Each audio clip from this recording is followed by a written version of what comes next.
आज की कहानी बनी इसराइल के एक इबादत गुजार बंदे की है कि किस तरह अल्लाह ताला ने दूसरों की मदद करने पर उसको इनाम व इकराम से नवाजा। बनी इसराइल में एक नेक शख्स इबादत गुजार था जिसके घर वाले कपड़े बनाया करते और वो बाजार जाकर उसे बेचता और जो कुछ फायदा होता उससे अपने बाल बच्चों के लिए खाना और पीने का सामान खरीदता।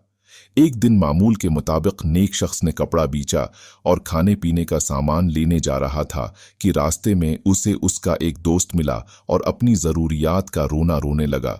नेक शख्स ने कपड़े की कीमत उसे दे दी और खाली हाथ घर लौट आया। घर वालों ने पूछा, सामान और खाना कहाँ है? उसने जवाब दिया, फलां शख्स मुझे मिला था और उसने अपनी ज़रूरियात की शिकायत की, उसलिए मुझे जितने पैसे मिले मैंने उसे दे दिए। उन्होंने कहा, अब हम क्या करें? हमारे पास कोई ऐसी चीज भी नहीं जिसे हम बेच सकें। उनके पास एक टूटा हुआ प्याला और एक मटका था। ये चीजें वो बाजार ले गया, लेकिन कोई भी उसे खरीदने के लिए तैयार न हुआ। वो अभी बाजार ही में था कि उसके करीब से एक शख्स गुजरा जिसके पास एक मछली थी और उसे कोई न खरीदता था। मछली वाले ने उससे कहा, क्या तू अपनी बेकार चीजें मेरी मछली की एवज बेचता है?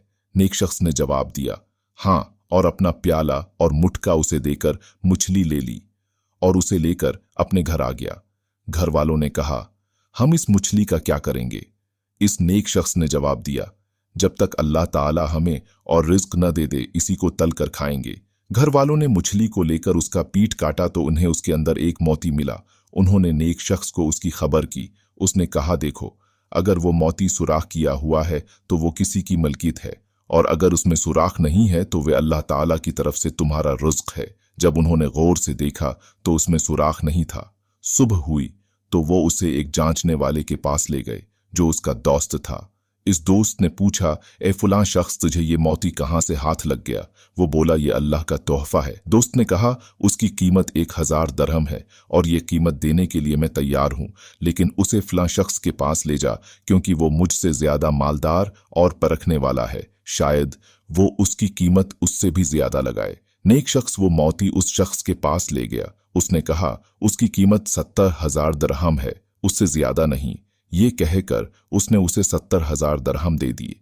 नेक शख्स ने मजदूरों को बुलाया और वो दरहिम की थैलियां अपने कुंधे पर लाद कर उसके घर के दरवाजे पर पहुंचे। यहां से एक फकीर मिला और कहने लगा, अल्लाह ताला ने जो कुछ तुझे अता किया है इसमें से मुझे भी दे। नेक शख्स ने फकीर से कहा, कल तक हम तेरी ही तरह थे, लिहाजा आधा माल तो ले जा। जब माल के 2 हिस्से किए गए और नेक शख्स ने एक हिस्सा लेकर फकीर को देना चाहा तो फकीर ने कहा, अपने ही पास रहने दे, अल्लाह ताला तेरे लिए इसमें बरकत दे। मैं तो भेजा हुआ हूं ताकि तेरा इम्तिहान करूं। इसके बाद मरते दम तक इसने और उसके बाल बच्चों ने नहायत ऐश व इशरत की जिंदगी बसर की। इस कहानी से हमें सबक मिलता है कि जब आदमी अल्लाह की रिजा के लिए अपने दूसरे भाई की मदद करता है तो अल्लाह ताला भी उसकी मदद करते हैं और उसे इतना अता करते हैं कि वो खुश हो जाता है। लिहाजा कभी भी अपने साथियों की मदद करने से पीछे न रहिए। अगर आपको कहानी पसंद आए तो प्लीज़ सब्सक्राइब करें और लाइक करें।